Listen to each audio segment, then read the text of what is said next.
আজকে সন্ধ্যাবেলা আমি আর অয়ন্তিকা মিলে চলে গেলাম পাশের বাজারে। একটা মেলা বসেছে, তো সেইখানে ছোট্ট পুচকেটাকে রেখে আমি আমার মায়ের কাছে আমি আর আমার মেয়ে চলে এসেছি এই যে মেলাতে। আর এখানে কিন্তু খাবার দাবারের দোকানের পরিমাণ খুবই কম। শুধু রয়েছে যে এরকম টেডি বিয়ার, তারপরে রয়েছে অনেক ধরনের স্টেশনারি দোকান, চুড়ি, মালা, কানের, তারপরে আছে ড্রেস, ব্যাগ, এসব ধরনের দোকানে কিন্তু এখানে বেশি বসেছে। আর এই সময়টা মানে মে মাসের এই সময়টাই কিন্তু এখানে এই মেলাটা বসে আর পুজোটা হয়।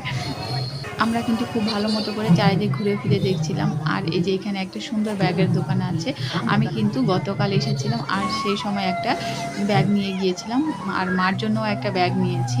তো এই মেলাতে এমন কিছু নেই, মোটামুটি সব কিছুই বসেছি। এই যে এখানে মুড়ি, তারপরে হচ্ছে জিলিপি, ভুজিয়া, আর এখানে এই যে পাশেই কিন্তু ডান্স প্রোগ্রাম হচ্ছে। আর লাইটিংটা দেখেছো কত সুন্দর করেছে, একটা ঠাকুরের মূর্তি। আমরা কিন্তু বেশিক্ষণ এই ডান্স প্রোগ্রাম দেখিনি। অয়ন্তিকার ইচ্ছে ছিল এক সেট চুড়ি নেবে। এর আগে একটা কুর্তি নিয়েছে, এই যে পরে আছে কুর্তিটা, এই কুর্তিটাই কিন্তু সে এর আগের দিন যখন এসেছিল তখন নিয়েছে।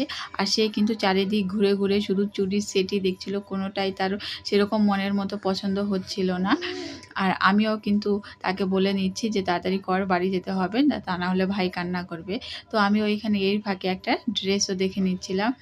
আর অয়ন্তিকা এই যে ফাইনালি এই দোকানে এসেছে, আর এই দোকানে কিন্তু সে তার একটা চুড়ির সেট পছন্দ হয়েছে। খুব সুন্দর সুন্দর কিন্তু বাচ্চাদের এই যে হেয়ার ব্যান্ড, ক্লিপ, তারপরে হচ্ছে গিয়ে গলার, কানের, ভ্যারাইটি টাইপের সব জিনিস কিন্তু এই মেলাতে পাওয়া যাচ্ছিল। আর সবই কিন্তু ফিক্সড প্রাইস ছিল, 100 টাকা, 150 টাকা, এরকম ফিক্সড করে প্রাইস তারা বিক্রি করছিল। তো ফাইনালি তার এই চুড়িটা কিন্তু অয়ন্তিকার পছন্দ হয়েছে, আর বেশ ভালোও লাগছিল চুড়িটা।